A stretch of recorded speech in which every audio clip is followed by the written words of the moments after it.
Welcome to Think Big with Dan and Qasim. Join hosts Dan Melnick and Qasim Masood as they explore big ideas, limitless possibilities, and engage with visionaries, entrepreneurs, and thought leaders who dare to dream big, get inspired, motivated, and find practical tips for personal growth. Think big, dream bigger, and ignite your potential.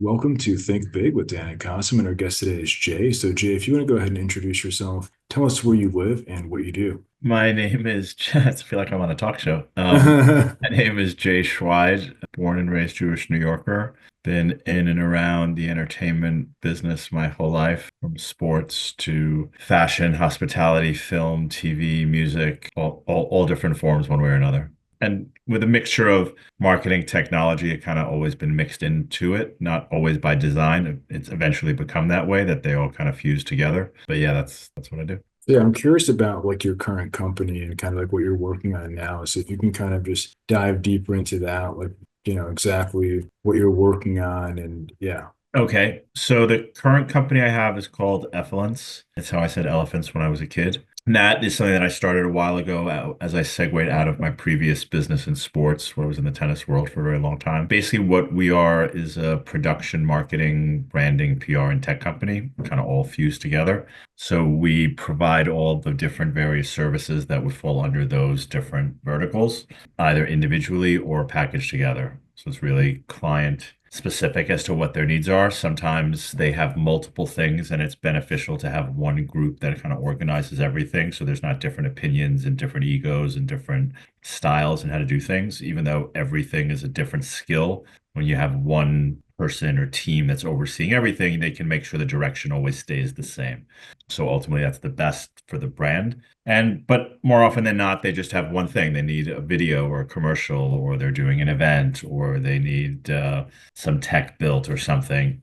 I mean, a lot of times they'll come back for something else. So we'll do a Right. video for somebody and they'll be like, oh, actually, we're finding out that our website's not working for us. Can you help us with that? We have this great video and now we realize our website sucks. So we don't upsell or push or anything like that. That's not our style. We just let people know this is what we do. And that's kind of how that works together. So we have a team of people from all over the world. That's by design. And it enables us to have the best of any type of service. And we all work together like really well. So even if somebody's not in an area which their project, we could be working on a video, the event team still knows what's going on. And they might have some insight, they may have some ideas, or they may say, hey, we saw a different video shot this way. Maybe, kind of helps us all, inspire one another and work together and support one another. So yeah, that's what we do.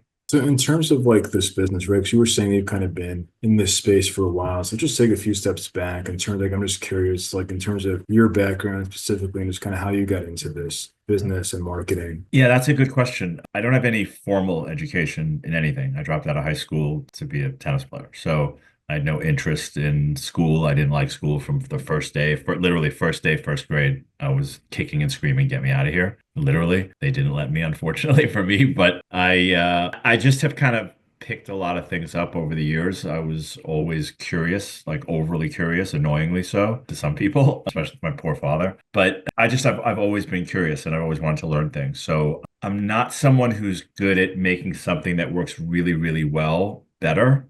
I'm good at like, that's not working and I've got to figure out why and I've got to make it work. And that's kind of what I've always done. So marketing and tech are things that just naturally came to me. Again, no training, understanding in it whatsoever, but just kind of made sense. Like, well, I have this thing and I want to get it to this place and I have to explain that to people in some way. And I just understood how to do that. So luckily I've always been able to find great people to help me with the stuff that I'm not that good at. And I'm a firm believer you should surround yourself with people that are better than you. And I'm not one who just wants a bunch of assistants on my team. And I don't want people who are just kind of, here's what I want, go do it. Like, it's not my thing. Sometimes that's what you require, and that's fine. But I'm much more of a like, okay, I think I have an idea, or I think this is what we should do.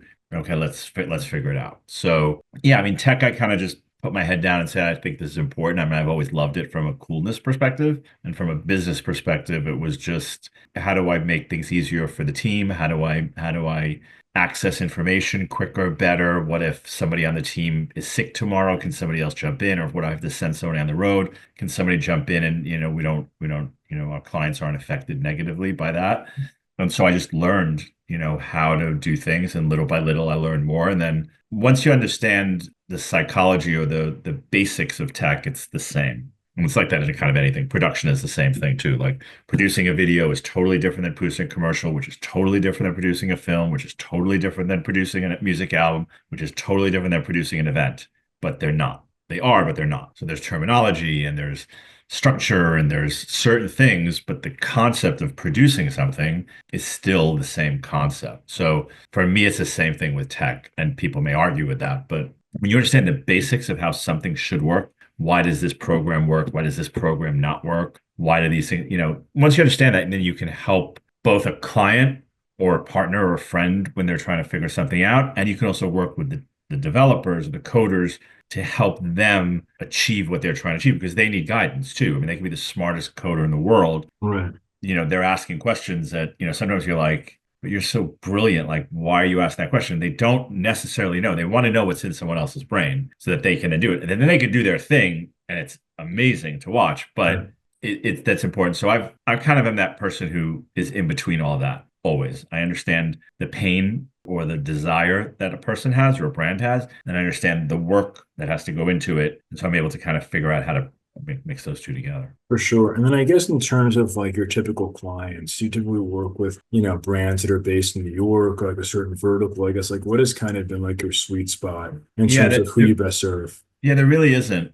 I mean, there's a natural attraction of cool type stuff. People come to us for cool for whatever reason. I mean, but that's somewhere we gravitate. Like we don't get a lot of calls from accountants, let's say, Right. who want, a commercial for their accounting firm. It doesn't happen very often. That being said, we have a client now that is a tech company or a medical tech product company, let's say. I mean, you wouldn't expect these guys to come to us in a million years, but through a friend, they came to us and we helped them with a video about a device that they've invented that helps doctors with prostate issues. I'm not going to get into it because trust me, you don't want me to get into it, but it's a very valuable product. It's very important, and many people will benefit from it. I believe in that for sure. But it's not something you would naturally assume that someone like that would come to us. But I was able to understand what their pain points were. I was understand what the CEO was trying to achieve. I was understand how to get the most out of it. And then to my point earlier, then he came back to us and say, "Hey, I think we need a new website." And so we worked on his website. So, it's kind of a little bit all over the place. And that's by design. We don't want to be just one type of company. And there's some companies want someone who's very, very specific in their very specific vertical, and that's totally cool. I get that. But in general, we've had people come to us with stuff, and I bring it to the team that I don't even think, I'm like, there's no way anybody knows anything about whatever it is. And they'll come up with the greatest ideas and the smartest, ideas and thoughts around what the product is or what the company is and it's amazing. So, it doesn't matter. And like that company, for example, they're based out in Silicon Valley. So it doesn't really matter. We've had people from Europe, we've had people from Middle East, anywhere. So it doesn't really matter. And our team is all over the place. So, we have people in Israel, in Europe, in South America, in Canada, and the US. So it kind of doesn't really matter. Yeah, it's cool. Yeah, it's awesome. Yeah, we have like a global team too. And I think especially in 2025, I mean, you can work with people like anywhere. So yeah, I mean, it's cool that you've worked with lots of different verticals and different types of projects. I guess in terms of, your work, what are some of the coolest projects in your mind that you've worked on, having this business? Well, I mean, if I say that someone's going to be insulted, right? Well, not putting anybody down. Yeah. Yeah, I mean, that's a hard one to say. I mean, we kind of try to, when we work on something, that's the most important project. Right. That makes sense. And that client is the most important client in the world. Right, There's no brand that's better. There's no brand that's more important. With that. And so, yeah, I mean, there's certainly some that are maybe a little bit more fun than others, and some that are a lot more grinding and grueling than others. But we've done projects or films that we've done that, it's a grind. It's painful to go through. And then we look back and it was like, that was so much fun. And it was one of the coolest things we did. So it's kind of, I wouldn't, I wouldn't have. So I wish maybe it would be cool to have one. Maybe one day I will, but because we've done so many cool things, it's kind of I've had that when people, because I'm working in the worlds that I've worked in, I've worked with really, really, really famous brands and I've worked really, really famous people. And, people are like, well, who's your favorite? And who's your, and it's like, it's cool to be around that. And and also, I mean, I've been to so many cool events and I've been to so many cool places. Like they're all amazing. So when someone invites me, like, this is going to be the best party you've ever been to. And I'm like, I really doubt that. I've been very lucky. So yeah, I don't know. They're all exciting for me personally. Like I get just as excited about the next one. And Well, I guess in terms of even like growing your business, right? Because obviously you kind of had to start somewhere. Was it more through like, like your personal network or conference? Like, how have you kind of like scaled this business to where people are kind of reaching out to you at this point? yeah, it's everything I did. I mean, my father was great emotionally supporting me, but like we didn't have like it wasn't like, hey, here's a bunch of money, go start your business. Like we Right, didn't have right, like I had to figure it out. I had to make it work. And he helped however he could, that right. was great. But I had to grind it out. I had to go get clients. I had to do when I had my, when I started my company in tennis, as I needed money to pay for my travel, I started my first tennis company and I had to go hustle and I had to run around from club to club to try and get them to hire us and me and first it was me and then a team and I had to grind it out like and then just I had to pitch everybody and I had to talk to everybody and so when we segued out of that and I moved on from that world and I started FLN so it was the same thing like yes I had a good network but you still have to reach out to people and now Right. we're working on different campaigns and different ideas of like okay how do we continue to grow so I can't just keep going to the people even though I have a massive network Mm. you just can't go to the same people all the time, right? You got Yeah. to kind of keep it interesting and try to reach more people. And even if you have a big network, you can't physically call everybody every day, or you can't email every single. Right, right, exactly. Yes, of course, I can build the tech and we can email everybody And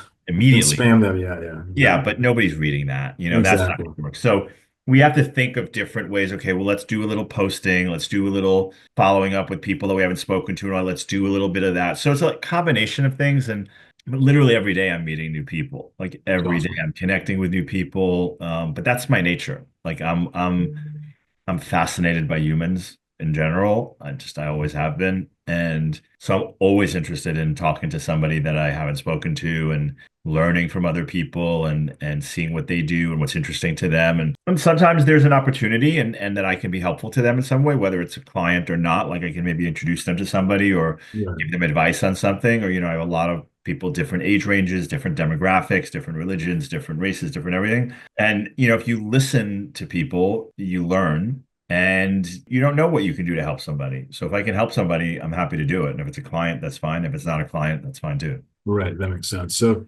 in terms of your goals, right? I mean, obviously, we're still just kind of wrapping up Q1 of 2025. So, what are some of your biggest goals and Yeah, I don't pay objectives? attention to that shit. Okay. I don't, I find it fascinating that people get all, oh, it's a new year. Like no, it's not. I mean, yes, sure it is, but do you really think all of a sudden you're this totally new? I mean, there's a gym in our building and from our apartment, I can see into the gym. And at first week of January this year, man, it was packed. It's always like That place that. was packed. And last week I looked out there, it was empty. Yeah. Like, so, Yeah, most to people me don't stick that, with the resolutions more than like a month. So, yeah. So to me, it's like, why isn't April 19th a good day to work on being better? Why right. isn't, June 4th a good day? Like, Sure. so I guess if yes, there's something that you're kind of like more focused on, whether it's, obviously trends, things like AI. I mean, obviously, like there's always kind of yeah. different things. Yeah. I think if you're an entrepreneur to me is a big word. I think a lot of people use entrepreneur and they're not really entrepreneurs. Like owning a business doesn't make you an entrepreneur. Like Right. it's fine if you think it is, but it's not. Right. But if you are, let's say, have your own business or you're entrepreneurial Right. or whatever, it's constant, right? Like there's no Right. 6 o'clock and I'm done for the day. Right. I'm up late at night. There's a new idea comes up. I've got to think about it. And like you said, AI is not new to us. I mean, we've been working in AI for 10 years or something like that. I mean, at Right. least. Right. So none of this is new. It's new to a lot of other people, which is fine. Right. And so Right. we have to pay attention to it differently than before. Right. But, we're always looking and learning and seeing what opportunities there are, what's cool out there, what's interesting, where trends are going. Like, so it's not to the day, right? It doesn't that stuff doesn't follow a calendar. Like Right. AI didn't drop January 1st. It dropped when it dropped, right? So it got popular when it got popular. And I think you have to kind of look at it that way. I mean, we're every day we're looking to do things a little bit better. Every week we're looking to see how can we do better. But I don't look at it so much as, I mean, yes, of course I look at the reporting and like, oh, we were better this month than last month, or sure, whatever. But I don't let that like totally affect me. I think it's more of just a regular, constantly looking, how do we be better emotionally, physically, financially? Like, how do we be better? How can we help more people? Like, that's really what we're doing all the time. Makes sense. So obviously you've been running this company for some time. So if you could go back in time to before you got started, what is the one biggest piece of advice that you wish you knew? Don't do it. Yeah. Yeah, it's a good question. I don't know. I mean, I think I probably was a little too cocky when I was younger. Not that I'm old or anything, but I learned luckily very early to listen. Right.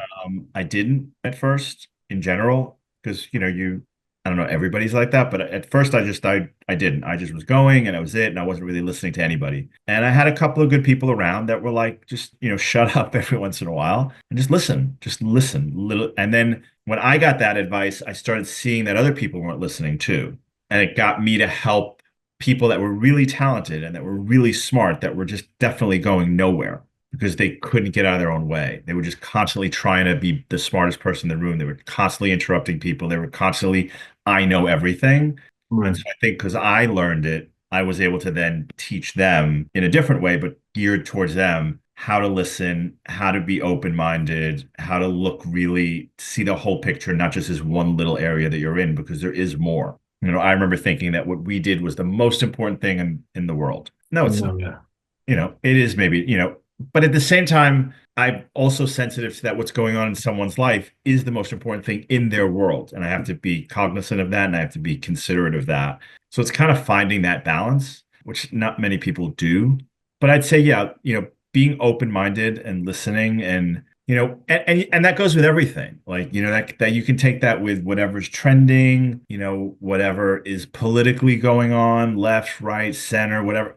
Okay, it's not going to be like that forever and ever and ever. Like it just isn't. Like history has proven that over and over and over again. Things change, things evolve. So don't get too excited one way or the other and just listen, observe, and then take your path. Makes sense. So if somebody watching this wanted to reach out to you, wanted to work with you, what's the best way for somebody to find you and to get in contact? LinkedIn, they can go to our website, flnz.com. I'm on LinkedIn. I'm pretty responsive there. Yeah, I mean, we're in the process of fundraising and developing a platform for the entertainment industry. So that's a lot of our focus, which is why I'm trying to automate as much as I can on Effluence so that we can kind of get that going and kind of get the team to be able to do more and make it easier for everybody and kind of automate as many different things as I can, from how do we get clients to how do we service them and all that sort of stuff, so that our focus can also be on the platform and building that, which will change the entire entertainment industry for the next 100 or more years. So yeah, I'm always open to meet and talk to new people. I mean, if they want to talk to me.